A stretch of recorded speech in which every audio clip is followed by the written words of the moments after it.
everyone, my name's Tony, and I am the Dungeon Master for D&D Raw. Hi, this is Bethany, and I play Belinda Walsingham in Serviceable Plots. Hey, this is Rachel, and I play Elaine Fox in Rumble Squad. Hi, this is Nick. I play Leuven Cromdell in Rumble Squad. Hi, this is Chris. I play Orc Fireforge in Rumble Squad.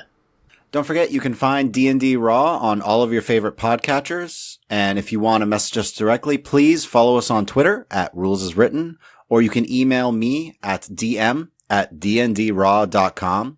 Or feel free to join our Discord as well. We'll post a link in the description of this episode. And please, if you can, we'd love your support on Patreon at patreon.com/DNDRaw. And today we're doing our third mailbag episode. Also, this kind of marks a major point for us as we are hitting 50,000 downloads. Yay! Yeah. Very exciting. Just for a brief reflection, I would say there's a point where we never thought this would happen, where we were like, if we ever get 1,000 downloads, because that means someone besides us and our families are listening, yes. We will be so happy. So I guess thank you to everyone who's listened. It really means a lot to us that you enjoy what we create, because we work hard on it. So yeah, we are all going to Gen Con this year, so please feel free to find us, message us, meet up with us. We'd love to meet and chat with all of you. By the way, you mean find us online. I don't recommend finding us just at Gen Con because it's very big. Real hard. There are a lot of people. Yeah. There are so many people. Yeah. Although if you do, you'll get a high five. from Chris. Maybe even multiple high fives. Well done. You have found D&D Raw. Unfortunately, we have nothing to give you besides high fives so far, but still, high fives are pretty solid. Yeah, that is the loot we can give. Lastly, wanted to give a special shout out to all of our patrons. So, thank you, a Linux fan, Death by Mage, Feral Joe, Grant Paul, Grimfuse, Jane, Jeremy, Larry, and Matt Fry for all of your support and for continuing to support us here at D&D Raw. We really do appreciate all the help you guys have given us. Yeah, thank you. Woo! I will say, in addition to the download milestone, I'm so proud that we have only missed, I think, 1 week for uploading an episode in 3 years now. I think so. So, yay! Yeah, that's really been consistent. Yeah. Once we start pushing this out, we got it. Yeah. Also, we have a backlog of content. There's so many episodes that'll be ready to come out. So it's just a matter of editing them. Woo! So I think that was everything we needed to go over from the prep side. So now we can just answer questions. Yeah. So I know we were asked in our Discord, do any of the cast identify as part of the LGBTQA+ community? Yeah, I think this is an important question because most, if not all of us, like to feel represented and like our loved ones to feel represented too. Personally, I identify as a gay cis man. And one thing I truly love about this community is that I get to watch it grow to include more representation of several different identities, such as trans folks, LGBTQA+ persons of color, and women, just to name a few.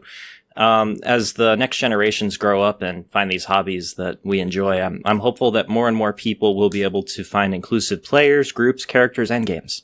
Yeah. Mm-hmm. So thank you for sharing that, Nick. I know Rachel and I really enjoyed doing Women in Tabletop Gaming Month this year, so it was a great way to talk with people with all sorts of different backgrounds and perspectives and life experiences, especially people with who have been in the community for decades and decades, but are really much more visible now and are able to engage. And it overall is a safer space. Not perfect, but safer. Like you said, the next generations, the new players coming in and just having it be something that's inclusive. Fewer people having to feel alone, like there's no one out there kind of like them. Yeah, I think you're absolutely right. So, thank you, Nick, for answering that one. Kind of going on to another question that was specifically for Tony, but I think anyone can jump in on, was when the campaign ends, if there are parts of the story, plot, secrets, etc., that the PCs haven't picked up on or worked out, will you do a big reveal of everything that was happening in the world that was missed? There will be spoilers for up to episode 20, so if you have not listened to episode 20 of either Rumble Squad or Serviceable Plots, be warned. I will say there's some implied judgment here of how well we're playing, but I also think it's totally fair because I don't know that we know what's going on. I know that as a player, I want to know everything at the end. Yeah. At the end, yeah. One thing, I debated that. I really did, because I'm like, well, do I want to give away all the little secrets? Because some of it might be just like, yeah, you guys just didn't roll high enough on this one part to realize that one of the big bads was right nearby that you could have killed her. And I'm like, no, I'm not. I'm like, wait, I don't. That's not actually the case. It's like, you remember that one really insignificant thing that you just kind of glazed over? Yeah, that was crucial plot point. Yeah. I will say there are certain things that I've dropped that have been like little insignificant hints and clues throughout the campaign that have not been pursued or picked up on yet. Well, that makes sense. And that's fine. I know you like to foreshadow, and then later we look back and we go, oh. I can think of at least a few that, looking back upon previous episodes released, knowing what I do now, it's like, I see what you did there. Oh. Are there ones you can share, Nick? Assuming people have listened through episode 20. Yeah, there is the whole thing related to Biogosto, and kind of just how a certain someone mentioned that they ran away from home as a child. And wow, that doesn't have any ties at all to the fairy tale. What? None? Not so ever? No? I dropped that and I was just like, no one? Okay, cool. I'm just going to keep going with this. Who's the certain someone? A certain Evelios. Yeah, let's say. We're allowing spoilers for... yeah, you can say names. Was I being mysterious, or did I just forget the character name in the moment? You'll never know. Either could be possible. I was wondering. It's not like sometimes people go, I reiterate what I learned from this moment all by myself. You're talking about me. I understand. I'm guilty of it. Not just you, to be fair. No. Some people who cannot defend themselves currently as well. It's Mike. and Adam. It's Mike. It's Mike and Adam. And Adam. Who both go. Once or twice, Adam's gone to me like, Tony, did I get this right about the conversation that Umbra had with me? Because I know we did that one-on-one quietly, but am I right? Did I get this wrong? I'm like, you forgot about this part. Do you want to mention this part? It's like, oh, yes, guys, I forgot to tell you also there's this other thing. Guys, sorry, I was just suddenly struck by a flashback, dramatically, as you do. Umbra poked me in the head to remind me. Yeah, it reminds me back in Orinthal. Do you remember how there was a crucial piece of information that only Adam's character had? Which was that we knew there was Queen's in town with the family. Yeah, we were trying to figure out, what are the Whispered Ones up to? What's their plan? They're trying to do a coup. What's that about? And we're all like sitting around going, well, if only we had an idea. If only there were any information. You hadn't realized it was a coup yet. You thought it was, like, you were supposed to think it was just an assassination attempt. Okay, gotcha. Yeah. I mean, It was Adam's information that made it like, oh, the family's important. That's what was fun. I know. Adam was like, yeah, I wish we knew something. Yep. I remember I got rid of all of the conversation back and forth up until I'm like, okay, Adam, what did you do in your solo journey? Oh, I went out and we had to go escort the queen. Guys, the queen's in town. To be fair, the longer we play, the more information our characters have, and our poor human brains have to keep track of. That's why some of us do diligent note-taking. I'm also not, like, really mean. Like, if it's something that I feel like your character would remember, I'll just tell you if you don't remember. Well, and then the other thing is that sometimes we have to separate what our character would know versus what our player would know. The notes just keep growing as well. I find sometimes maybe I did write something down, but I need to spend 5 minutes finding it, and in the moment, that's not realistic. Yeah, usually I will try to describe to Tony what I'm trying to remember if I'm, like, forgetting a name. Like, Tony, it was the guy in this place, he was wearing this. I can remember all of that, but his name is... give me details, and usually I can find him for you. Like with your campaign, the problem is that I have so many notes from 3 I'm trying years. to remember, did we do this before or after this? So I'm trying to, like, I flip to a page, I'm like, okay, reference, did this happen before or after? And I'm like, before. That's what I have to do a lot for your campaign too, Bethany. Just like, when did this happen? So what we need is, like, we need to be able to hire stenographers, basically, who will just be like court reporters. They'll sit there in the corner, like, with a little keyboard, like carefully typing out everything. You'd be like, hey, can you read back that thing from earlier? So what we need is a transcription of all of the episodes to reference. Yeah. I'm sorry, I'm not doing that. It would be useful, but extremely labor intensive, especially given all the fantasy names, which is why Tony gave us the spelling document. Yes. Because none of us agree with Tony's spelling on really any of the names. Like, I cycle through. I do my generators until I find one that I like the sound of, and then we move on. There might be some voice-to-text programs out there that would do all the work for us. Patrons, we're counting on you. Quietly transcribing, Yadu mean, over and over Not with again. a Y, it's with a J. Praise Yadamine. Praise Yadamine. Praise God. I know you say other things, Chris. That's just, That's really just the gist of it. It's just said in different ways. You'd also have lots of really small, like, in italics, Rumble Squad, like, just randomly inserted throughout. Oh, so I've got Rumble Squad. Akiva's got Skrisma. Skrisdad. Yeah. Akiva literally points out the relationships between the characters in the scene just by, like, creepy whispering, "It's Scrib's dad!" Yeah, we know. We're talking to him. He's just so excited. And that sometimes replaces the name like it's a title. Hi, Scribs Mom. Hello, Scrib's mom. Hello, Scrib's dad. I'm so excited to meet you, Scrib's mom and Scrib's dad. And they're like, okay. It's like, hi. And he's like, families are wonderful. Mine is filled with sadness.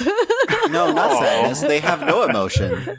Well, yeah, but it makes him sad to think about it. Poor Akiva. So, He only learned that it's a sad thing when he came to the material plane. So going back to the question though, are you going to do a reveal, Tony, like post campaign or maybe post like arc 1? Because I know you're kind of looking at these as story arcs. I have my DM's notes that I've been trying to post up on our Patreon. Mm-hmm. I'll probably do a reveal of like some of the major events that are going on in the background that have like already come to fruition. Like what some of the villains were doing while you guys were journeying. I would like to see, like, in a choose-your-own-adventure book, when you flip through, you've gotten your ending, probably bad, but maybe good. Then you go and you flip back, like, okay, but page 12, I was kind of almost going to go for this other choice. What would have happened if I went down this path? That's what I want to know. Like, what would have happened if we took a different path? You mean, like, if Serviceable Plots decided to not let the Dragonborn go? Yeah, if we fought the Dragonborn with a gun.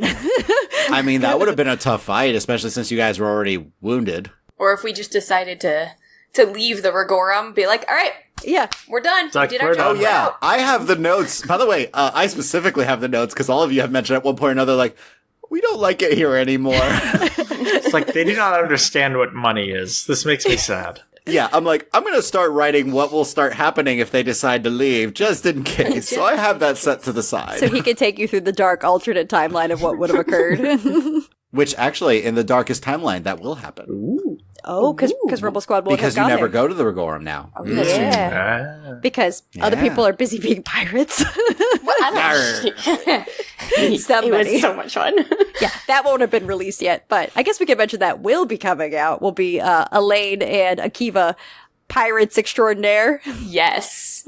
Yeah, so that'll be the next Darkest Timeline episode that'll come out. Probably not too long. It just takes a while to edit. I just need to take the time. It's a lot to edit. Yeah, get to see an alternate version of what the story could have been like and what the characters could have been like. So to vaguely answer that question, yes, I will do big reveals. Some sort of reveal. Some reveals of things that have been happening, things that might have been missed. I will try not to do so in a way that, like, yeah, you guys totally missed all of this stuff, by the way, because I don't know why. Well, Man, you could have had some legendary items by now. It's like, you know that room that you guys were like, nah, man, we're just not going to go in that room anymore. I was like, okay, fine. yeah. I'll leave this epic Warhammer here. That's fine.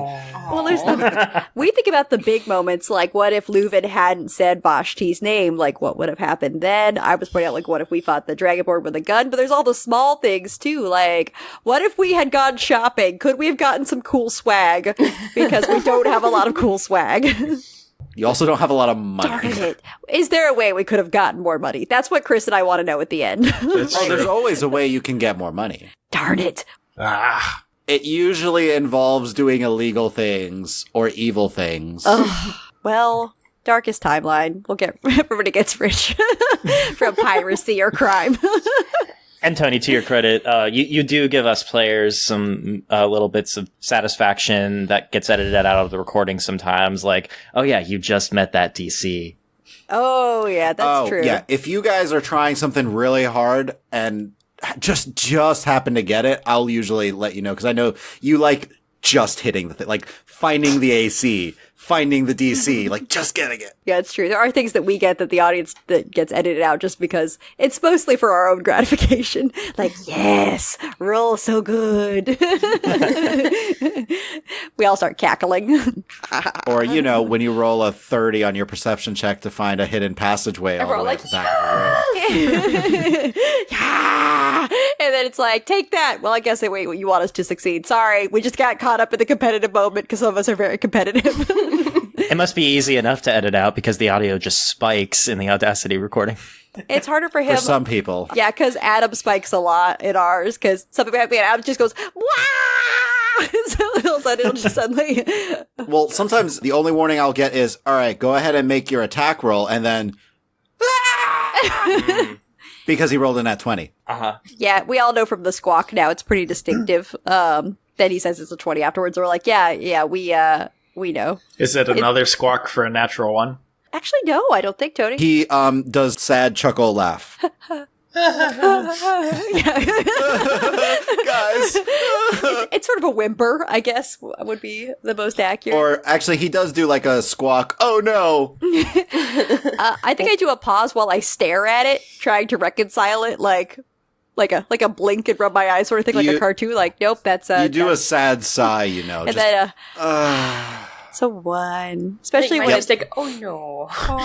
Well, it's hard when it's something your character's good at. Like, I've had times I've nat one as Belinda on like investigation checks, which I have like a +8 to. So then it's like, I forgot how to read. I'm sorry. I got a 9, guys. I'm like, I think Belinda has a migraine right now or something. Forgot how to do research. I try to be matter of fact about it. Sometimes I fail at that, and I'm emotional about it. But a natural one sounds less bad if it's like 1 on the die, total 8. You just jump straight to the total and make it sound. Unless you're like, 1 on the die, total of 0, because I have -1. Yep. Where you say, Rachel, when you have a negative, so it's like that one, total of 0. Yep. I've had that a couple times in one of the online games, and I'm just like, yeah, I'm not the intelligent one here, and I'm also not the charismatic one. So why are you having me do these checks? And they're like, because we all failed. I'm like, I super failed. I got a 0. It's like they hand you the book and they're like, read it. They're like, check it out, see if you know anything. And I'm like, okay, I'll look. It has pages. Yeah, I'm like, it's a book. Checks out. It's book. Like, there was one point where we did 3 intelligence checks for everybody to figure out some of the creatures and what's going on. And you got a 2, a 2, and a 0. Hexcreen. Oh my gosh, you're right. The quadcreen. Quadcreen. Checks out. 6 arms, quadcreen. I like Elaine's like, yeah, for sure. I don't know why anybody's questioning this. I know this. Legend tells of this. Nissa just face palms. It's like, guys, it's not, fine. Hexacreen. 6 arms.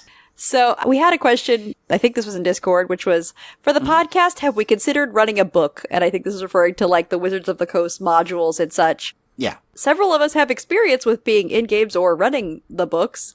I have my own personal feelings that have been shared a few times on Rules as Written. I guess Tony is DM. Do you want to answer first? I have not considered running a book. Part of it is I have been building this world for a very long time, and I want to run this world. You don't want to go back to the Forgotten Realms?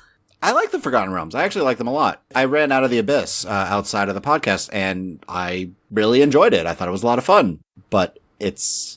I don't know. I've never pictured actually running a module from Wizards on the podcast.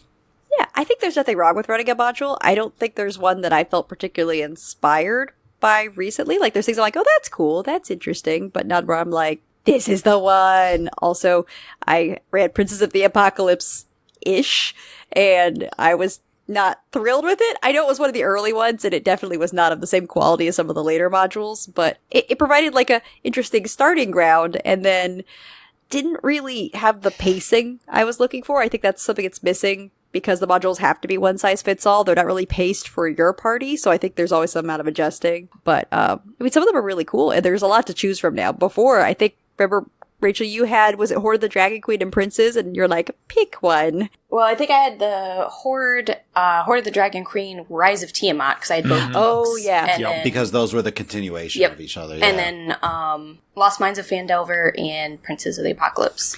I think it was like all we had when we started. Yeah, and I was like, Prince's had the best cover at the time.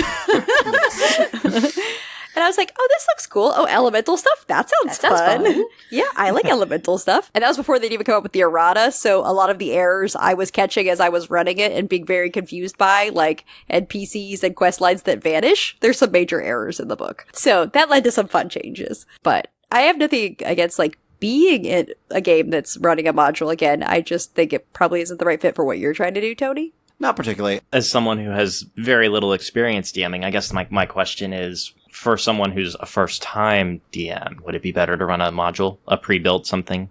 Yes, personally. But that's my perspective. I think modding a module helps to, like, give you a better feel over what works for the groups you like to DM and what works for you as a DM versus trying to run your own thing where you don't necessarily know the good and the bad yet. And I would say don't be afraid to take parts of a module. Like, don't have to use the whole thing, because some of them run for many, many levels, and it might not be a good fit for, like, what level you want to start at, because you might not want to start at level 1 or level 3 or level 5. So, like, I think getting the books and getting to, like, read through them and see, like, this is a cool encounter, and maybe run some of them as one-shots, too, can be good, because then you have the structure, but you're not, like, tied into having to tell that story if you have a different story idea. So you could theoretically have a homebrew campaign that takes a little bit from every single module, and then you have a bunch of pre-built dungeons and stuff. Yeah. Yeah. Well, and I know, like, for some of them, they're very good, almost like skeletons that you can then add your own meat onto. It gives you an overarching story to follow, but then you can add all the flavor that you want, or take out whatever you don't need, and then just kind of stick to, like, the core plot line. Because I think that's, like, one of the harder parts to come up with is, like, the whole plot line. Unless you're like me, who's like, oh, there's this book you shouldn't touch. Hey, we must just touch the book. I have accidentally created the whole core plot line. Let's do it. I will die for this book. And you're like, what is happening? It's literally just a book. Okay, cool. It's okay. It writes itself. Yep. And I know you ran Lost Mines, too, which you liked parts of. And other parts you fixed. Yeah. The biggest problem with that one is the very beginning is not... I don't think it's balanced well for any party, because I have yet to hear anybody... Yeah, Nick knows. I have yet to hear anybody who's run that first section without having a TPK. Because you have wolves that have pack tactics, so they're rolling at advantage every turn almost, if not every turn, and they just decimated the party. And that's pretty much the place I've heard that everybody else also killed their party. Oh, that makes me feel less bad for dying. No, you... If I had known, I would have removed that little element and not had them had the pack tactics, because that's what did it. I was rolling with advantage, which meant... Yeah. I think I rolled 3 crits in a row, basically, because I had advantage. The other problem that I made, because I was still new, is all my rolls were visible by the players, so I couldn't fudge anything. We won't go down the fudging rolls rabbit hole. We've done it before. Yeah. So, but, I mean, I would have been nicer, maybe. But they were like, nope, we're dead. Well, I guess that kind of leads into the next question. So if you're not running a module or something from the DM's Guild, we had a question, when building the world, where or what do you start with? For me, the story. I figure out what the end plot is. What's the conflict, I think, is kind of where you started, right? I remember with this particular campaign, like I've told you several times, like I had inspiration that I gained from lore on the Blood Wars, and then took it from there as to what the main conflict would wind up being. But yeah, I start with the main conflict and then slowly fill out, well, who are the people that will be involved in this conflict? Who are some people that are for it? Who are some people that are against it? What are the politics here? And then what are the places that they would live in? Rachel's like, no. No, Tony doesn't do a lot of politics in his campaign. Thank goodness. Yeah, Rumble Squad be like, sorry guys, we have to go to some trade negotiations now. We cannot rumble at this point. There's some diplomacy to do. Be like, no. Totally. Wow, glad I'm a charisma build. You're the only one. Yeah, this is one of the first characters that I'm not high charisma. How do I do this? I don't know how to not charisma. Just like I don't know how to intelligence. Yeah, I feel your pain. We all fall into like playing a type. We're like, wait, I'm not playing my type. Like, yep. I'm not a high dex character right now. And I'm like, what do you mean I'm not dodgy and I get hit a lot? What's up with that? Oh, right. I don't have a lot of dex. Darn it. Yeah, I know you're really sad about that with Belinda right now.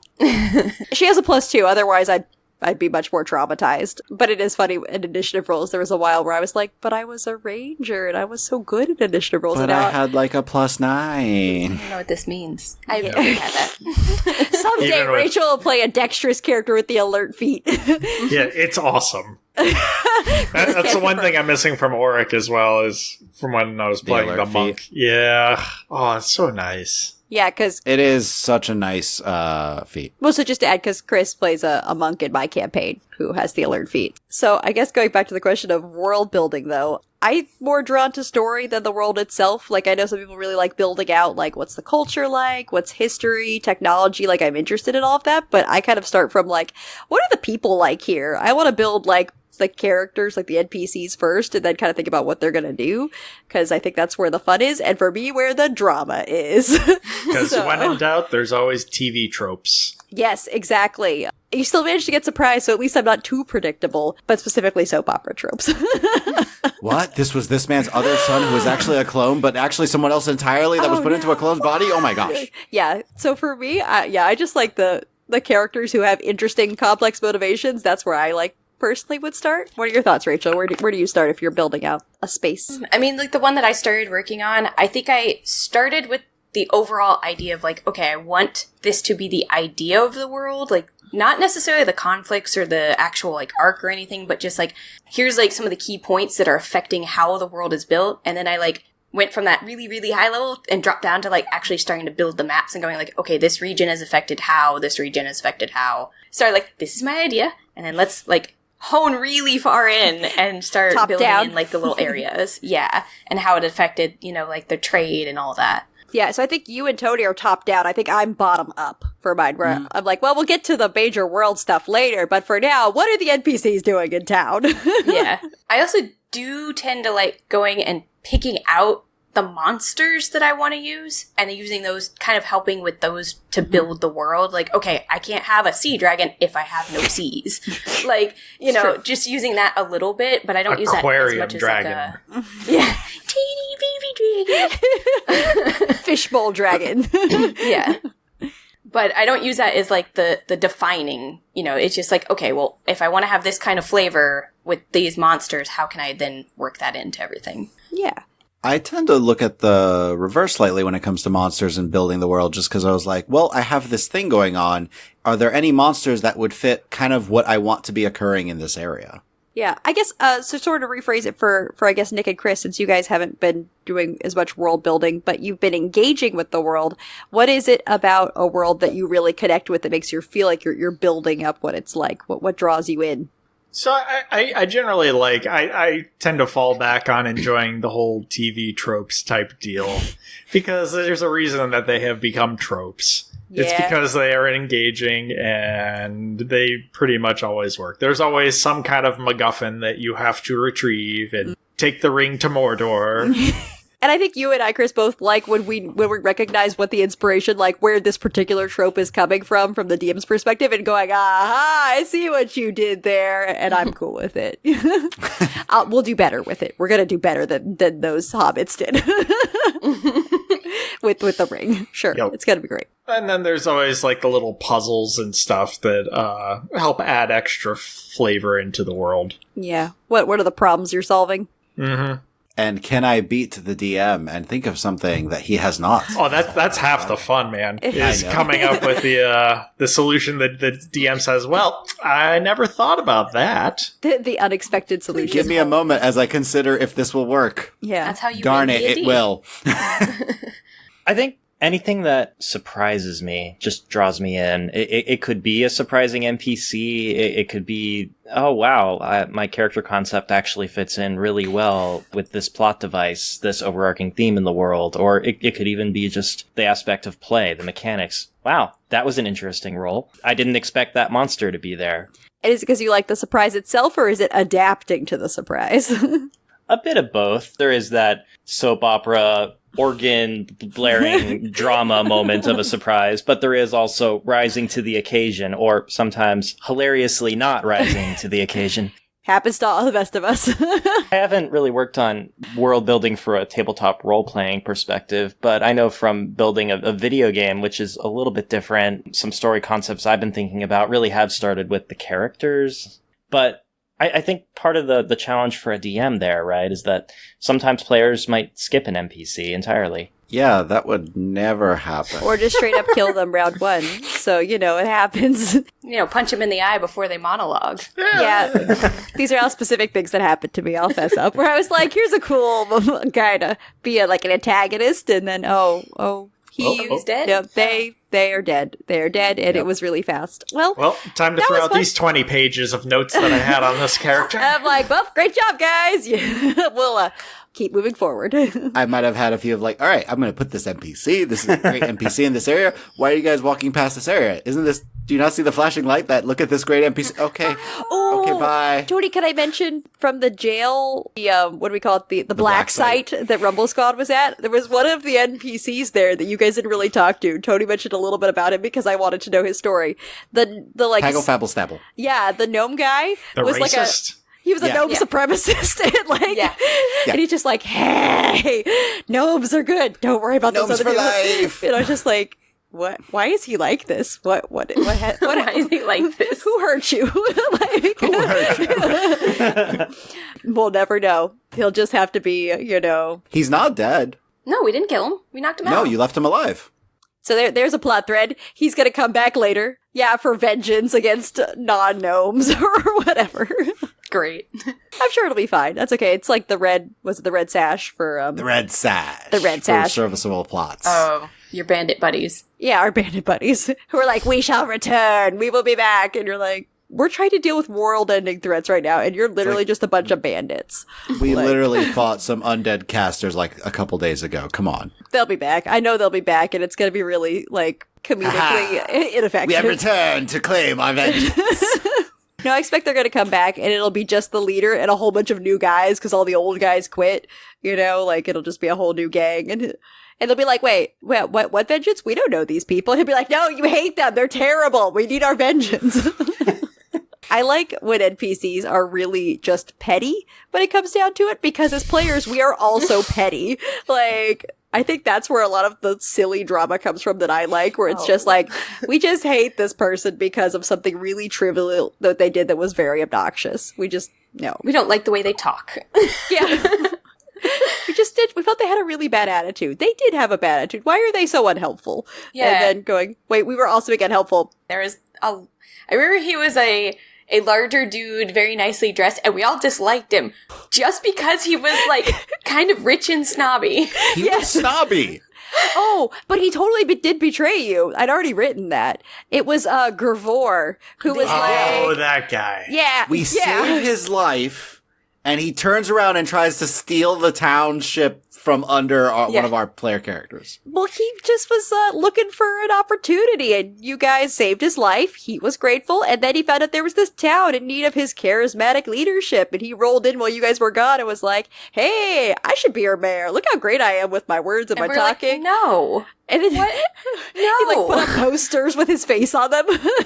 And the best thing is, we didn't have to kill him. Someone else did for us. Oh, yeah, he straight up got murdered. That was your murder mystery session. That's right. Yes.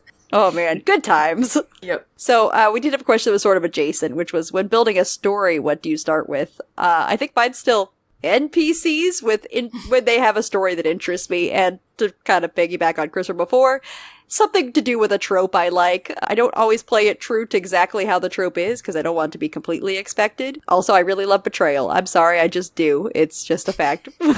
That's why every NPC you guys are like, what's their deal? What do they want? And not that all of the NPCs are ready to betray you, but a lot of them are if somebody pays them. They're poor people. They like to make money. Or maybe they're not poor. Maybe they just like money, So just having those motivations. How about you, Rachel? What's your story inspiration? If I'm looking at the high story, all the way up at the big arc and stuff, it's kind of just what seems interesting. Mm-hmm. And then if I'm looking at more just an encounter for the story, especially if it's just I'm trying to build a one shot, it's more of, okay, what would be a good beginning, middle, and end for one session? And I look at, okay, where can I get from point A to point B in this mini one shot session, or even in the next 2 sessions if I'm trying to build like the greater story. So I'll build out kind of in chunks, like chapters. And that's kind of what we've done for co-DMing, is having like a theme and then going like, what fits with this theme? I know, Nick, you've done that too when co-DMing, kind of that coming up with like what goes with the overall flavor of the story. Yeah, though that also taught me that planning the beginning is the most important, because the end might be an unexpected thing. It's true. Things might go completely off the rails. We thought we had rails, but they were old and creaky and rusty. The party got rid of those real fast. So just for those who aren't in our game, which is most people, we do a tradition every winter where we have like a Christmas or winter themed one-shot that we take turns co-DMing. That usually means more players, and I think also the more players you add to a group, the more chaos. The more chaos you get. Yeah, so Nick and Rachel co-DM'd an encounter that went in an interesting direction. Unexpected. Yep. There was lots of course correction throughout the whole adventure. Oh gosh, that was my super shady shadow sorcerer person. Yeah, that was the sketchiest, like, PC Tony has ever played, where he was, like, ready to backstab everyone. Very. Yeah, I was ready. You're usually so lawful good. I'm used to you being Captain America, so it was weird you being like, don't worry. I think I kind of built that character just because I'm like, no more lawful characters. I'm going to be chaotic neutral. Just all out. Let's do this. I was playing a Tabaxi ranger named Stowe on the mountain of the Mountaintop clan. And I know my character was like, I just want to gather stories and be helpful. And Tony's character was like, I want to steal everyone's money. No. I want to convince them to give it to me. Sorry, not technically stealing. My mistake. Yeah, so poor Nick, you got, I was gonna say thrown to the wolves. You got surrounded by the wolves of the players. In retrospect, I was probably a bit too ambitious with my portion that I added, which was trying to add a kind of a physical puzzle in adding like this mystery where there is a certain number of clue cards you find, and then you combine them together to create ultra clues. And that we threw that out real quick. And there was also a fun sledding game, save for the end, but because of said rails being discarded, there wasn't really time to do that. Yeah, that's the hard part is when you have so many ideas, and a lot of them, they might be great ideas, it just doesn't end up working in the time frame. That's the struggle of one shots. It's be like, didn't get to it. You can always save it for something later though. Be like, I'll squirrel that little nugget away, maybe down the road. All right, so I think, did anyone else have thoughts on story building? Me building my world is similar to me building the story. Is what is the central conflict?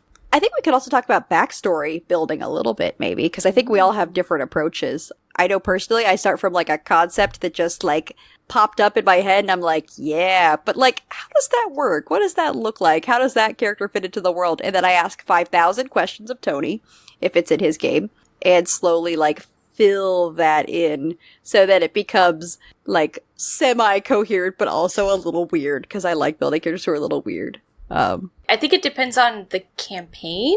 Like for Elaine, honestly, I actually did a lot of the random rolling tables and then filled in the details around that to build her some of her backstory stuff, because I'm like, I think I want to do this druid barbarian thing. How would I get there? I have no idea. Let's do some random rolling and see what comes up, if it sparks any joy. Does this backstory spark joy? Is this the Marie Kondo method? Yep. And then from there, I built in a lot of the extra details and like actually, filled it all out. Mm-hmm. And I did something similar when building Auric, is I kind of had this cool idea for a character, and it's like, how did he get to this point?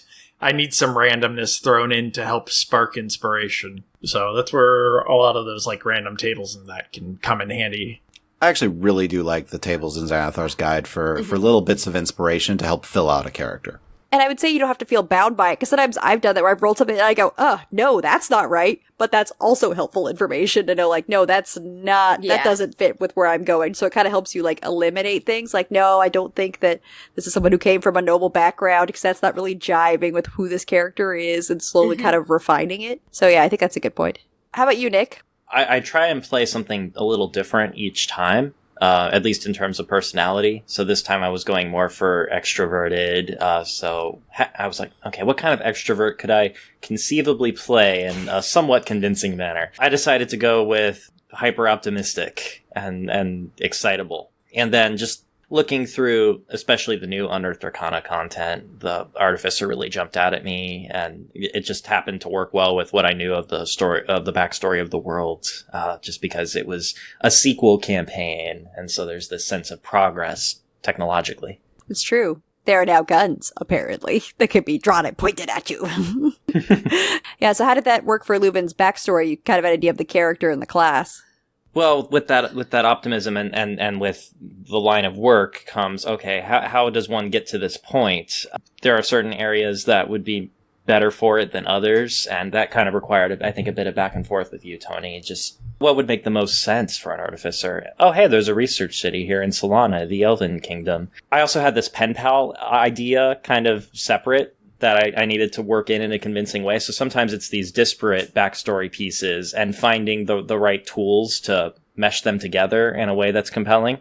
So I went with the Wanderlust idea of someone who wants to go out into the world, but starts from very kind of humble beginnings, right? Very sheltered. Yeah. Yeah, and I think to your point about Wanderlust, I think for me, the part building a character concept is not hard. For me, I have to settle on, why does this character adventure? Like, why did they leave the comforts of home? Because it's easy to build a character that fits in the world. They're engaged. They're part of it. But you're like, but they have to leave all of that to be out on the road, fighting monsters, overcoming obstacles.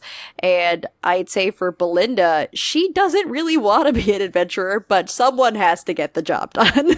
So that was my pitch to Tony. I was like, she's not seeking glory. She definitely doesn't have wanderlust. She could spend the rest of her life happily, quietly working in an office. She doesn't want recognition. No. She's not a, adventurous character, but she feels called to take on these jobs because, well, somebody has to get it done, and I don't know anyone else is going to, so I know I could be a competent person. So I guess that's sort of what was the answer for that, because I know that was something I had to work out with Tony, to your point, Nick, kind of working with the DM on what fits, what makes this story something that leads into the campaign itself, instead of just being, I have this really cool character and they that's it. They don't want to go anywhere. They want to stay at home forever writing documentation.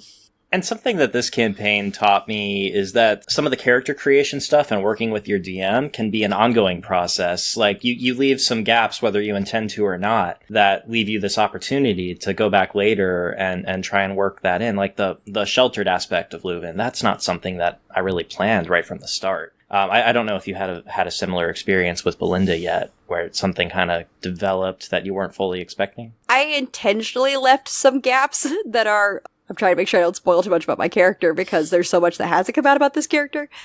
There are gaps I left on purpose because I wanted to let Tony fill them in, because there are things about my character's past that even she might not fully be aware of what the implications were. So I was like, Tony, here's my gift to you. Please use this against my character down the road when I'm least expecting it, and traumatize her. She needs that. She needs to be shaken up. She's a little too, even-keeled right now. She might be stressed, but she's even-keeled. Yeah, so I think a little bit, yeah, I like leaving some things left unknown or a little vague, because also you think our characters don't have a full awareness of what's going on in the world, so even their memories of their life are very focused on how they want to remember them. There's also the fact that these characters have decades of life, so can't really iron out every last little detail in a backstory without writing a full novel. Yeah. I think little bits and pieces of yourself naturally work their way in over time, too. Like, I grew up a bit sheltered in some ways. To less extremes, there were not horse trampling incidents, but there's that, too. It's always going to represent you a little bit somewhere, whether you fully realize it or not. Yeah, that's a good point. It's a continual process, right? It's your character's not done, because they should always be learning and growing. And as players, I like to think I get better at playing my character the more in tune I am with what's going on, and the more obstacles Tony presents us with that traumatize our characters, as he should, throwing us off balance. It's a slow build. Each one will be a more difficult choice. Yes, the choices. I love making choices as a player. It's one of my favorite things, and also it's the most stressful thing when okay, I think I'm making a good choice now, and I won't know if it was a good choice for I don't know, maybe literally years. It's all fine. Well, I mean, you guys literally made a choice that's this could have real bad repercussions later. We'll find out. Or it could be really good in the end, just with a little bit of bad. Yeah, I mean, we'll find out. Or we won't find out. Is that better or worse? I don't know. We'll just have to wonder. Everything's fine. The world is not on fire. Don't worry. There'll be big reveals at the end to find out how that turned out. Yeah, there you go. That's right. Tony has promised. He'll tell us how we managed to create sort of lasting change in the world. All good, for sure. Sure. Yeah. Okay. Then we'll move on to some of our sort of less grand questions to more specific. What is your most hated animal encounter? Would you like to go first? I could go first because Tony's like, I don't think we've had a lot of hated animal encounters. Then I went, the boars. Because it wasn't a bad encounter. Our characters were just, this was in Rachel's Near-death. campaign. Yes, because we had the sorcerer, the ranger, and the bard, and we were really early on in playing. We did not work together at all. We literally all just stood in separate parts of like a field as boars came to maul us to death. Oh, yeah. I forgot about that. That was like session 2 or something. I think it was supposed to be this like small We were scale escorting the guy or whatever who was giving us a ride. Yeah. The cart broke down or something, and we had to defend it. It was like 2 boars. It wasn't even like there were at a least pack 4 of them. There were They at were least like 4. goring us, I man. thought there was only like 2. Oh, maybe I'm thinking of a different one. No, I think there were like 4 of them because Yeah, it was I like think there was, us like, and the 4. NPC. So I think it made sense for the challenge Okay. rating. There was 1-to-1 ratio. We just didn't know what we were doing. It was 3.5, Yeah. so mechanics worked a little differently. Totally and different. I was still very, very, very, very new at DMing. Well, and we hadn't figured out how to coordinate with each other. So my character was like, fire, fire. And Tony was like, his ranger. Stab. And I don't remember what you did, Chris. I honestly did.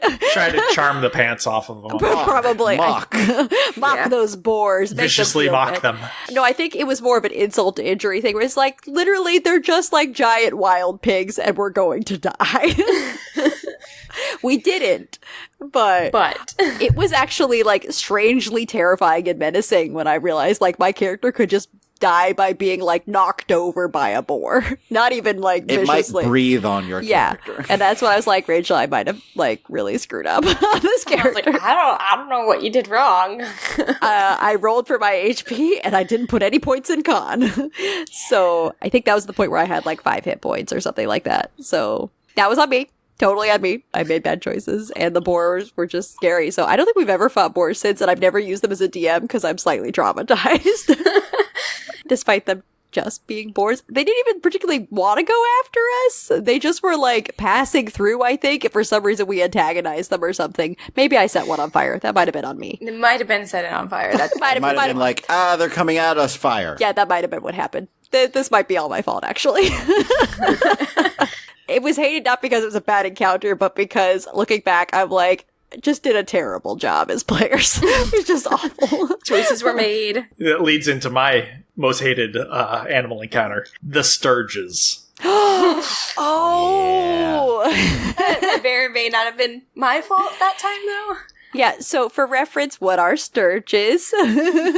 Sturges are these little tiny blood-sucking, like massive mosquitoes, kind of. Like mosquito/bats, basically. Yeah. Bat-skeetos. Bat-skeetos. Well, so they're not particularly hard in and of themselves, but the situation that we found ourselves in just led to a massive swarm of them. And the problem is that they attach themselves to you, and they just keep doing damage every single round. So unless you, like, get them off of you, it's pretty much a death sentence. Do you want to share, Rachel, why there was a swarm of sturges? So my character, low intelligence, But good we walked up intentions. to a cave, and I don't remember what prompted it, but my character was just like, "Hello, anybody We there?" debated sneaking in, and we were talking about it, and your character got impatient. Yeah. Just yelled into the cave. Yeah. I think you were just like, anyone there? And Matthew's like, "Oh, okay." Oh, that was like session 2 of me DMing. No, so that was a That was like pre-session. one, yeah. that was like pre-session. It was Yeah. a pre-session. We hadn't fully gathered the party. We were just trying out these new characters. Yeah, so you like holler into the cave and literally all of the sturges fly out and surround the party. And then it was just like crit, crit, crit, crit, crit, crit, crit. And Yeah, like, it was chaos. and I was like, I'm gonna kill them. I'm gonna kill all of them. I don't know what's gonna We're like, happen. well, it's low stakes. It's okay. It's session 0. Zero. -ish. Yeah. Sturges have a D4 of health. Yeah. I said, they're not hard to kill individually, if we can hit them, we can kill them. Yeah. Yeah, it was one of those that went from like 0 to 100 in like one round where I was like, oh no, they're Dropping dying. like flies. Oh no. And not the sturges. They should be dropping like flies. They're literally like giant bugs. Oh no. But it worked out. The party did coordinate.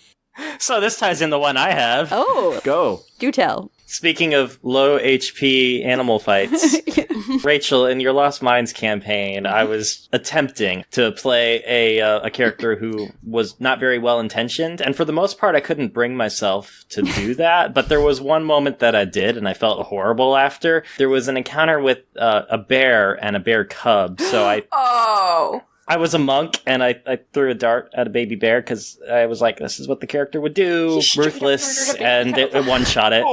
Yeah. Yeah, and I remember Sarah was like, you monster! What? And he was like, I'm sorry, I'm not a bad person. Like, it's my character. But my character is.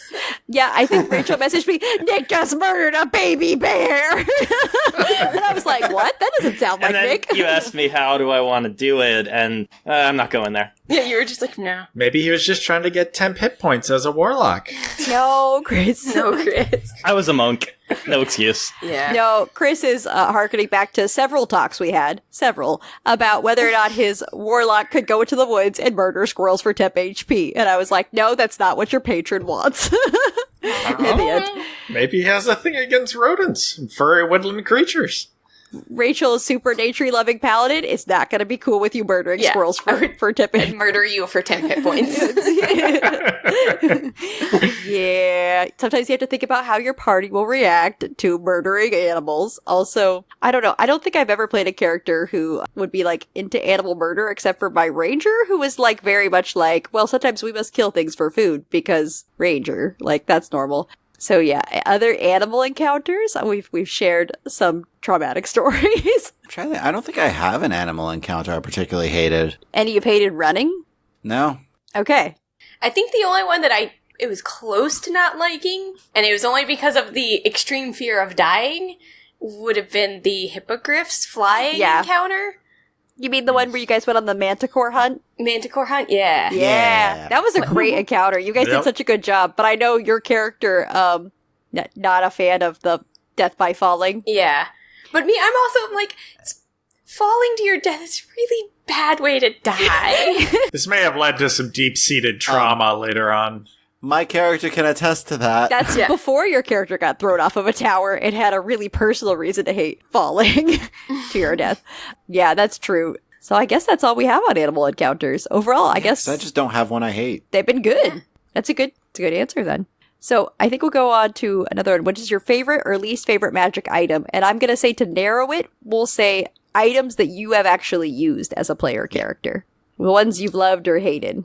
So I really like the immovable rod.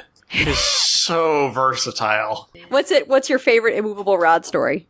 Well, so I don't think I've had to do this in a campaign, but it's one of those things where I need to scale this wall. I am just going to climb in empty space. It's like Mission Impossible where they have like the suction cups, but where you don't even have to suction to the window. You're just like click, click, click, click, click with your immovable rod. Yeah. Or when you needed to pin down that NPC to make sure they do not get back up.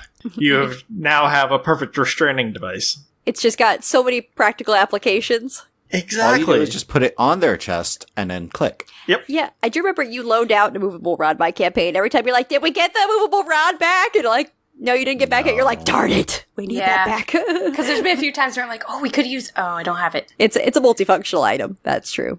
Tony, what's your favorite magical item? Is it the one I think of when I think of magical items I shouldn't have given you, or is there something else that stands You mean the out? Vorpal sword? Yeah. Sentient Vorpal sword. I love the Vorpal sword. I was actually thinking, though, like, is there another magic item that I've really enjoyed? I have enjoyed the Dwarven Thrower. Yeah, that's pretty cool, because it's basically like Thor's hammer, where you can throw it and it's like, returns well, to especially you. since I built a strength-based character, here's a way that I can just, like, multi-attack range and do well. And part of it's the cool factor, right? Like, there's I get to throw a hammer, smack a thing, it goes back to my hand. Yeah. Yeah, that's definitely a good one. I'm trying to think of non-weapon ones. I think my least favorite magic item we've encountered was in Tony's Eye of the Abyss campaign, was the Bag of Devouring. Did I actually throw the bag of devouring at you? I thought I switched it. No, it was in there. I mean, it didn't end up going too bad against us, but it was a very upsetting thing. We didn't, like, buy it and discover it was a bag of devouring. Right. But it was like an NPC. You just discovered that it was a bag of devouring. And I was like, no, that's the worst case scenario for any player character is having your stuff taken. Mm-hmm. And also the idea of a giant, like, interdimensional bag that eats things is really horrifying. Just not something I would ever want to encounter in real life. As great as bags of holding are, bags of devouring that just sort of eat your stuff, like, it's pretty traumatic. I will say least favorite magic item I had in that entire campaign, which I tweaked eventually, but you have this mace that is magical. You get early on in one of the side quests, and you can use a bonus action to light it with green fire, and it does 1 point of extra fire damage. Woo. That's the only magic effect it has. That's it. Yeah, kind of pointless. Also, I think you have to attune to it. Yeah, it required an attunement slot. It was like, literally no one will ever use this. Yeah. I have a favorite magic item, hands down. Oh, yeah? Boots of Elvenkind. That is a solid solid. choice. Mm-hmm. Yeah, everyone can use boots of Elvenkind. Yeah. Unless you have some better boots, there's no reason not to have boots of Elvenkind, no matter how sneaky you are. Yeah. It gives you advantage, assuming that you don't have heavy armor, or really heavy armor on, and if you do, then at least you can get a flat roll, and it doesn't require attunement somehow. Yeah. And can you talk about how fabulous they look with their little curled over toes, right? Like, classic elf shoes. Yeah. Yep. Great for any occasion. Fancy parties, sneaking through the woods. Like, you can wear them anywhere. I assume they're also comfortable, but it doesn't say, I don't think. I'm gonna headcanon that they are. Yeah. I think they have those orthopedic inserts that old people get in their shoes, you know, where they're like really, really cushy. I assume it's Well, like and that. they magically form to your feet, so. Yeah. There you go. You don't even need the orthopedic insoles. That's part of the shoe. Man, our Monday world is so boring. Think if we had magic, all of the amazing things we could do, like comfy So shoes. much. Comfy shoes. But yeah, that's a good one, Nick. I remember in my campaign when you guys first got the chance to really go shopping in Waterdeep, a big city with lots of shops. It was like, everybody's getting boots! You got boots! You got boots! I think the only people who don't have boots of Elvenkind are people that have, like, winged boots. Yeah. Mhm. Otherwise, I think everyone does have boots of Elvenkind. Well, I've got my boots of speed now. Oh, I do love Boots of Speed. The Boots of Speed are great for when you have a character that really needs to be able to tap their heels and rush into combat and get in there and strike fast and strike early. And I just think they sound cool. Oh yeah, I got some Boots of Speed. You know, no big Yeah. deal. So Rachel, what magic items stand out to you? The good or the bad? So, like, most used, I think, are going to be the Amulet of Health that I've been wearing since very early on. Love Yeah. it. It is an attunement item. Also, I'm a big fan of sending stones. Oh my gosh, yes. Like, those are, I mean, they're just so simple, but they make all the difference for, like, communicating long distances. You're like, hey, everything okay over there? I'm just checking in. Nick, do you have a least favorite? You mentioned Boots of Elvenkind is your favorite. I don't like the way that healing potions work mechanically. They take an action to consume, although we house ruled that out. The healing also really just doesn't keep up with things Yeah, it for the doesn't most part. scale. Yeah. But Leuven's potions scale a little better, so I'm happy about that. Great, do some more healing, especially when you can chuck a healing potion at someone. Mhm. But should you? I mean, One time. should and, you? And, No. and then never again. Can you? Yes. It worked, right? It worked. That's what matters. Yeah. So this last one is the broadest question we had, which is, what is your best memory? I assume meaning favorite, but maybe it's the one you remember most vividly from any RPG system. So this wouldn't have to be D&D or the campaign, but what's a great RPG memory you have? So I got one that's kind of different because it's not from any of our D&D games. It's actually from that LARP I played in for a while. I think it was like maybe the first or second session that I'd played with them. So I had no idea what I was doing still. They gave me like a little stat sheet and kind of tried to walk me through it, but I still was like, I don't know. This sounds fun.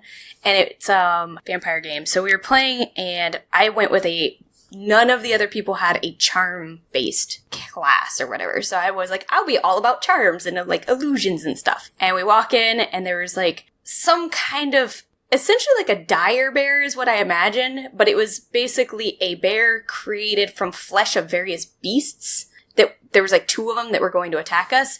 And I was just like, no. And he was like, okay. And then, had me draw, because you draw cards for the game to see how well you do. And I draw essentially like several crits in a row.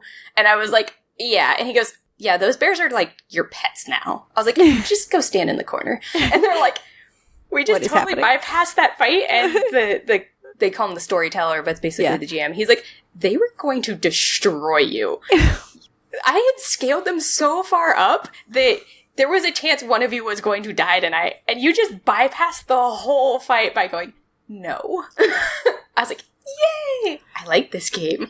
I want to play more. Oh my goodness.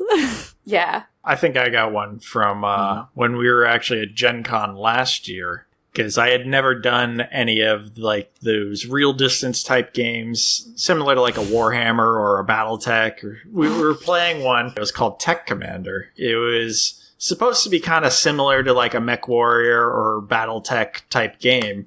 And for starters, I just had a really good series of rolls on various things. And I got to the point where it was kind of like this battle royale where you had to take out the other person. And if you kill them, you get additional points and you can bring in additional mechs and whatnot. So it got to the point where other people had gotten me down to like 1 health left. And I did what was called a death from above, where basically you jump up in the air and you just come and more or less body slam them. And you do damage to yourself, but it was enough to take out the other person and kill me in the process. So I denied them getting points for my death. Spite attack. Well, it's funny because it made the DM go, I guess you could do that. That's a little broken. So I actually broke the game system for them, and it was just such a satisfying feeling. So you're like, I have done good work here. As you look around at their sad faces, yes. Well, so anytime you can make it where the DM has to actually call the person who created the creator of the game, and say, can they actually do this? Is this as broken as I think it is? And they go, yes, it is wonderful. And you're like, yay, ultimate exploit. Truly the highlight of my day. Yeah. So I don't think I've shared this one. Possibly I could have in rules. It's back in like a one shot I did when I was first like, do I want to DM? I want to try it out and see what I think of it. And Rachel and Chris, you guys were in this one where I had a little town called Golden Fields. And it was like a little journey into the town, and you met these NPCs who were like, help us, our mayor has been taken, we love our mayor. And you're all like, okay. And like literally every NPC said the same thing. And I remember later, Chris, you're like, we just thought you were really bad at role-playing. That's right. I agree, like, yeah, because literally they all had like the same script and they said it the same weird way. And of course, as you investigated further and encountered the mayor, you found out, yes, he had been kidnapped by bandits that were holding him for ransom. That much was true. But also he was using magic to control the whole town and make them all love him. Yes. And then you're all like, oh, that makes so much sense. That's why they're all like, you're bad. Because like all of your questions would be like, so what's the mayor like? Oh, he's wonderful. Can you be more specific? He's the best mayor. Okay. Like, can you give some example? It took us 3 people. Yeah, but eventually they started saying different things. Once the charm had started to wear off over time, so you did get some more later, and you're like, okay, that's what's going on. Well, we were trying to be nice. Oh, I know. Oh, she's just really bad at coming up with descriptions? Yeah, poor girl. She doesn't know what she's doing. You guys were very nice about it. You're like, okay, well, I guess we're done talking to the NPCs because they're all the same. Which, to be fair, they were all being controlled, so it made sense later. But I do look back on that memory fondly as well. I guess I was successful, but I made myself seem utterly incompetent. Maybe not the best first choice, but Yeah, it wasn't a bad little story. I've actually run it again, like years later, like ran it for some other new players, but of course, with the benefit of having learned how to DM better, it wasn't bad. It was a fun little town and very like a straightforward scenario. But yeah, I still look back on the Chris going, oh, we thought you just didn't know how to roleplay. As a good memory for me. I've got one from a game night recently. I can't believe I forgot about this. My old coworkers were having a game night, and I ran werewolf for them. Ooh. And I tried out a new mechanic where whoever dies first, because the game is such a bloodbath, and you're excluded at that point, can decide the scenario for the next game. So one of the scenarios that they chose was basically a reality TV show, think like Big Brother. And so there were great narrative description moments of, camera effects and cutaways and just commercial breaks, and when people died, they got to have their little cutaway cam where they acted all dramatic. You know, just that reality TV show, overly dramatic. The confessional, where they're like talking directly to the camera, man. like, and at that time, I was totally thinking how awful it was that I was killed. While throwing shade on the other players at the same time. Oh yeah, the shade is, of course, that sounds great. Yeah. I love being a shady player, so that sounds fantastic. And there was a Mean Girls joke thrown in there, and then one of the players on the spot said, "On Wednesdays we wear wolf," and that was really special to me. Good but terrible. Yes, I approve. Chris is like, as local pun master, I will allow this. I'll allow it. That does sound pretty fun. Did the werewolves get away with it in the reality show? That's the only one where the players actually won, and it was a really close, dramatic finale extended episode. A ton of people died in all at the last bit because the werewolf cub died, so then the werewolves got to kill 2 people, but one of the people they killed was the hunter, so the hunter pointed at someone, and it happened to be the last werewolf. Oh man. So there was one player left. So it was a ratings bonanza, is what you're saying. Yes. And with plenty of lawsuits, I'm sure. Oh, yeah, Yeah, of course. Yeah, that's a great story. Thank you. That's I hadn't good. heard that one, so. No. That was a good one. Yeah. So, Tony, you've had time. What you got? I mean, the most recent one was where we were all on the ship, an airship, heading up to the Cloud Giant Castle. Well, we were going to a meeting with Count Nimbolo. It seemed legit. No, it totally seemed Except like a we trap. were all like, this is totally a trap. He was our friend. A trusted NPC is like, guys, the Cloud Giants are working with the villain. And then you get an invitation from the Cloud Giants. Come to our Cloud Castle. We'll send an airship for you. And then the villain is on the ship. Yeah. Yeah. So the villain casts a prismatic sphere around himself. Do you remember what triggered that? Chris saying, "Why does this feel like a trap?" to the villain, Yes. Totally called him out on it. who's just like, "All right, cool, nope." No, it's up. Yep. Yeah. So I really didn't want to do this because I kind of know what prismatic sphere does, but my character's a fighter barbarian, so I raged and walked right into the sphere. Hit every single layer. And you succeeded. I made every save, because again, barbarian, so dex save with advantage. And I have a Florpal sword, and I rolled a nat 20 on the first strike. And then he was dead. Yeah, from the DM side, I custom built this really cool NPC villain who was going to do all sorts of fun stuff. And he cast one spell. Tony's character just ran through his shield and cut his head off. He just runs through the 9th level spell like it's nothing. Just It's boom, saving boom, like boom, 7 boom. different times. 2 of those saves were exact DCs. too. Yeah, it was a DC 18. It was no slouch of a DC. And you're like, 18? I'm like, yup, passes. Yep, that too. Wow, yep. The worst part, like the scary part for me was I just barely succeeded on the one that would banish me to another plane of existence. That would have taken our campaign in a whole different direction. It would have. Yeah, the stakes were very high. It was a high risk, high reward sort of choice, which is perfect for Tony's character. That's kind of what he does. Yeah. Well, it's funny because as characters, we have no idea what this spell is. And at this point, I don't think we ever will know. We're like, oh, well, it was just kind of a little barrier. It was a little unpleasant. It hurt real bad. I just tried to ignore some of it. Well, keep in mind you quartered all of the damage. Yeah, with the damage quartered, I still took like 40 points of damage. Yeah. That means that was 120 potential points of damage. Yeah. Tony, I just realized you're 2 for 2 on Vorpal beheading the level 20 casters that we faced. Yeah. This one might have been a little bit sadder, though. It's okay. It was a great story moment, and I'm not like, the only thing I regret is spending time custom building something that was going to get beheaded, but I could have just used a snap lot. He's dead. I'm not going to fudge it. There's nothing. Nope. I'm not going to. He's dead. He Well, doesn't that's have. just because he was only a jerk. He wasn't a legendary jerk. This is true. At least he got to monologue this time. Yeah, he did. A little bit. Yeah, it's true. I mean, that is some comfort. Some villain monologuing before the beheading. You know, it's the little things. Some little things. Take what you can get. Yeah, it was a great session. I mean, and it was like, when you think about pretty epic, you're like on an airship, like fighting cloud giants, and like it was suitably epic. It just ended very, very quickly. Yeah. Yep. Because Tony's character is terrifying. I was still in triple digits. built for murder. Yeah. But I know you're also like, if my character dies, Rachel's character is going to be really mad about it. Yep. Well, my character wouldn't have died then. He just wouldn't be there anymore. Yep, but you know where that would have gone.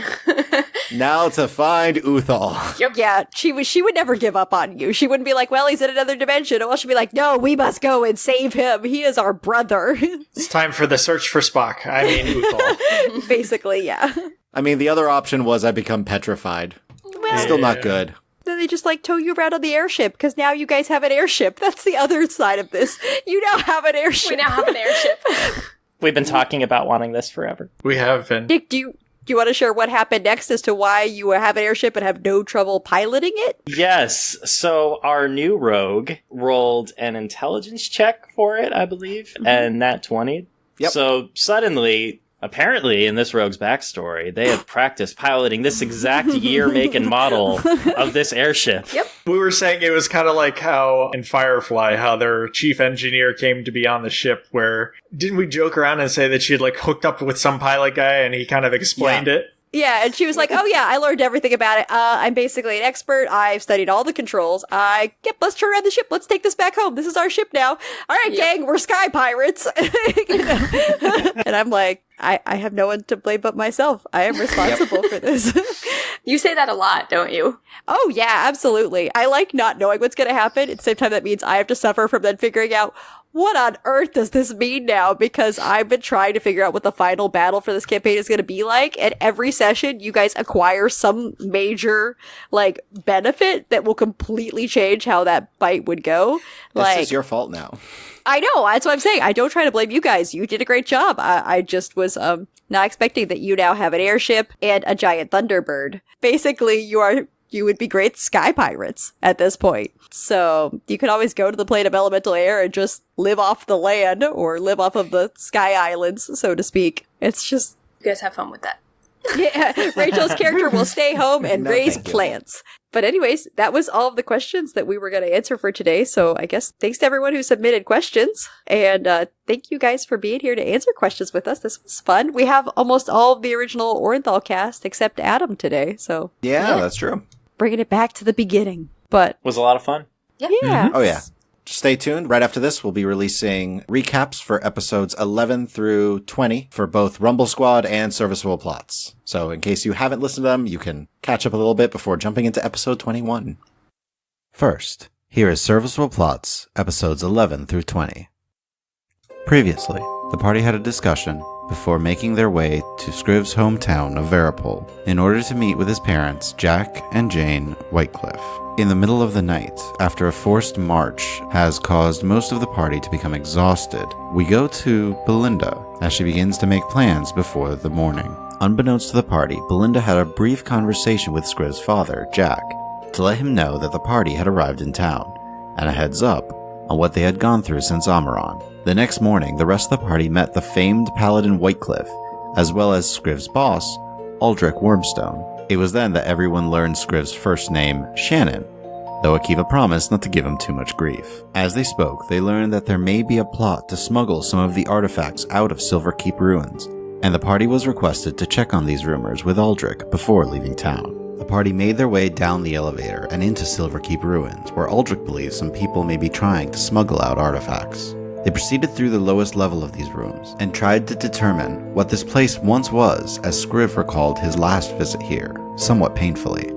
The party eventually came across another group in the ruins, and Scriv came face to face with Gorvinal, a man who was with him when he had received his injury in the ruins last time. The party dealt with the illegal archaeological operation being run by a tiefling woman named Faithfulness, who turned out to be a low-ranking member of the Whispered Ones, a splinter cell group that was famous for attempting a coup on the Vremer Empire over 150 years ago.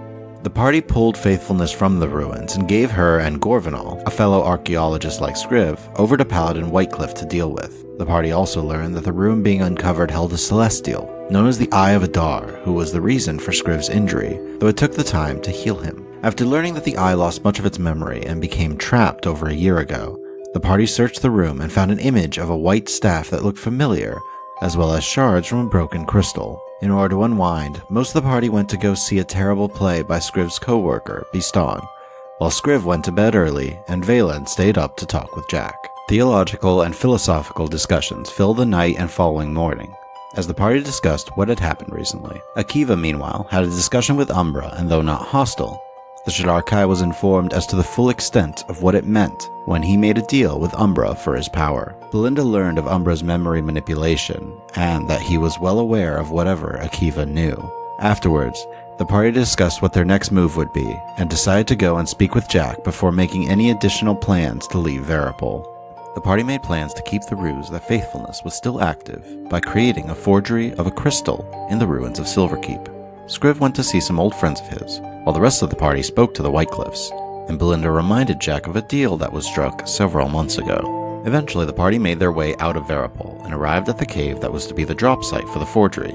After leaving the fake crystal there, Scriv heard a scream from the empty cave, and soon discovered a hidden passage that led him just above a body that was lying in a pool of blood. The party investigated the cave where they had discovered a dead body, only to find a prisoner there by the name of Ellen. Ellen explained that she had been kept here for some time and watched as a Dragonborn conducted experiments on others in the creation of some sort of strange construct.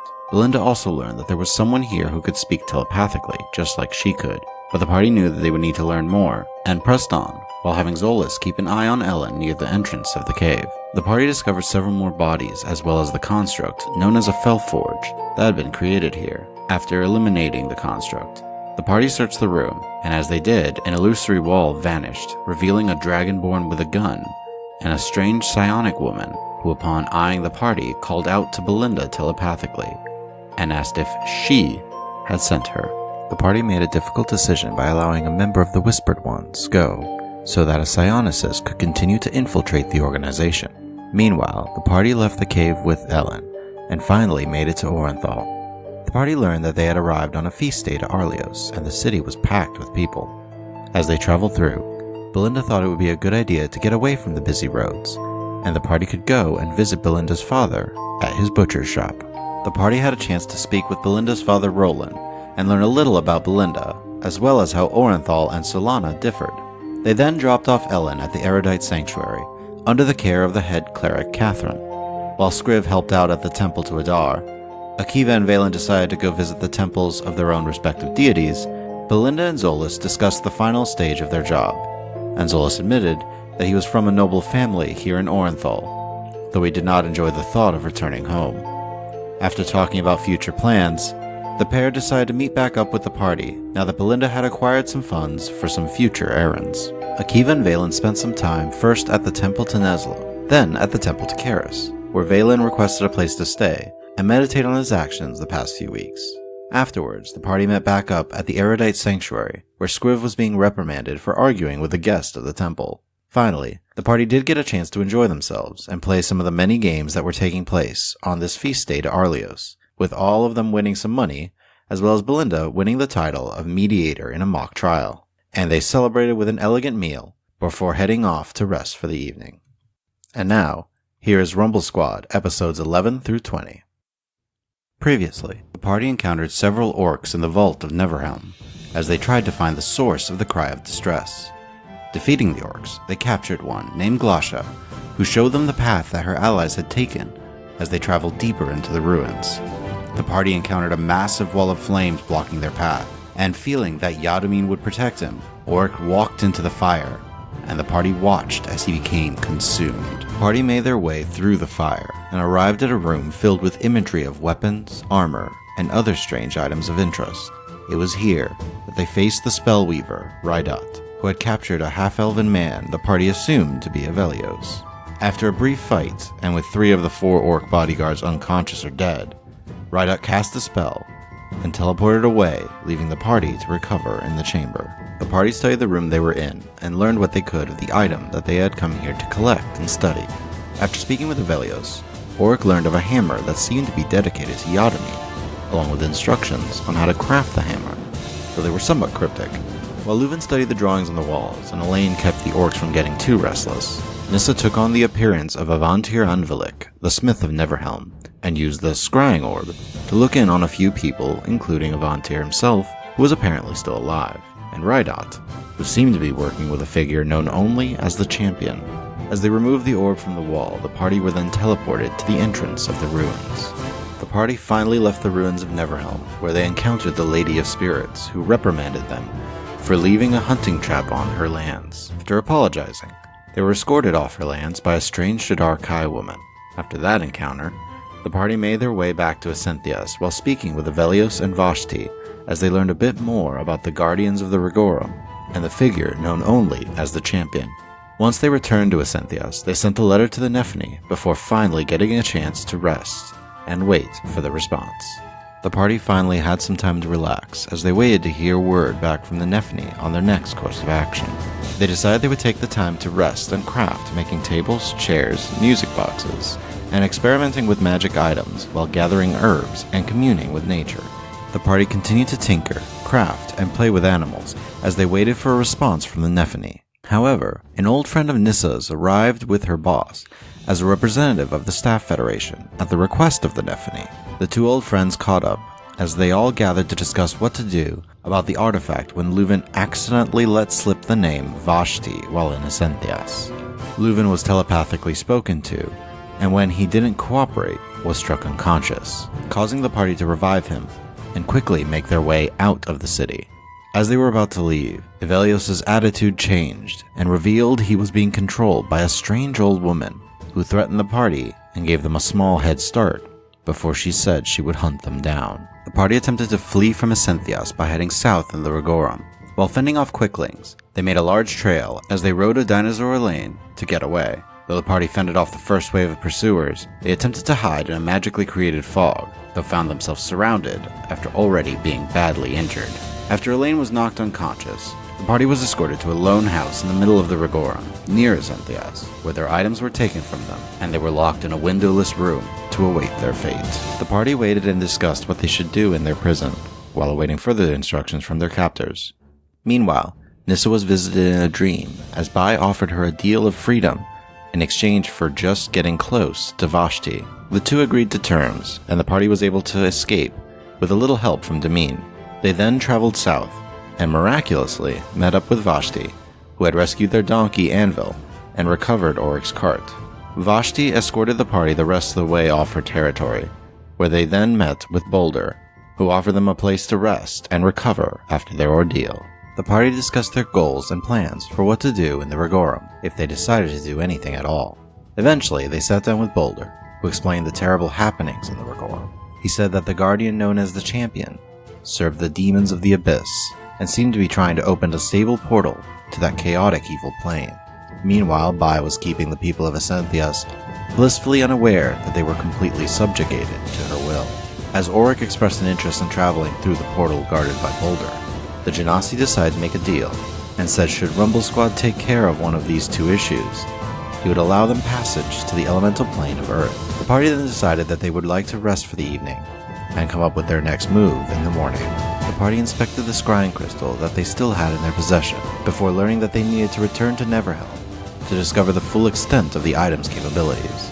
Elaine, meanwhile, thought back on the reason she was adventuring, and kept her thoughts on her family far to the east, as she meditated on what she had learned on her journey. Nissa also had a one-on-one with Boulder, and tried to learn how much of a threat Bai could be if she did get whatever it was she was after. As the party packed, they prepared themselves for the dangerous journey they would have to make, as they traveled back to the land of the Lady of Spirits and the ancient ruins of Neverhelm. Have you been enjoying the adventures of our characters in Rumble Squad and Serviceable Plots? Or getting into the nitty-gritty rules for 5th edition? Support us on Patreon. By contributing as little as $1 a month, you'll get to hear exclusive content and updates before anyone else. Our higher-level patrons get access to DM's notes, outtakes from our episodes, and even a chance to add an item or NPC to a D&D Raw episode. Yes, you can hear our silly, out-of-character shenanigans, and even cause some of your own by influencing the story. Our producer tier patrons listen to our audio before anyone else to give feedback and shape the final episode. We want to give a special thanks to our producer tier patron, Matt Fry, for serving as a producer on this episode. We also want to thank our adventurer tier and above patrons for their support this month. So thank you, Feral Joe, Grimfuse, and a Linux fan. To join this list of outstanding people, go to patreon.com/DNDRaw. By joining our patrons, you enable us to dedicate more time to creating episodes. And if you're not able to support D&D Raw on Patreon, we would love it if you leave us a review on iTunes or wherever you listen to podcasts. Thank you.